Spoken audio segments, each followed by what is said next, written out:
Second ডের next destination Batasia loop. দেখতে পাচ্ছ কত সুন্দর ফুল, কত রকমের।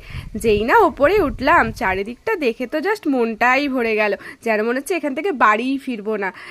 উপর থেকে কাঞ্চনজঙ্ঘা দেখা যাচ্ছে এত সুন্দর, যেন মনে হচ্ছে সারাদিনই দাঁড়িয়ে দেখি। আর এখানে আই লাভ দার্জিলিং, এখানে জায়গা পাওয়া তো মুশকিল।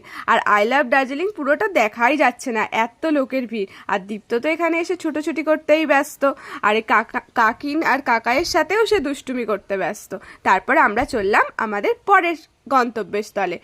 পরের গন্তব্য ছিল আমাদের রক গার্ডেন। রক গার্ডেনে পৌঁছে দীপ্ত তো এলিফ্যান্ট দেখতে পেয়ে খুবই খুশি, তাকে জড়িয়ে ধরেই দাঁড়িয়ে আছে। এখানে এসে আমরা প্রথমবার ওয়াটারফলস দেখলাম, আর দীপ্ত তো ওয়াটারফলস দেখে খুব খুশি। তা আমরা একদম নিচে ছিলাম, তারপর আস্তে আস্তে উপরে উঠলাম। উপরে উঠতে দেখে চারিদিকটা তো আরো সুন্দর লাগছে, ওয়াটারফলসগুলো খুবই সুন্দর লাগছে। চললাম নেক্সট ডেস্টিনেশন, টাটা।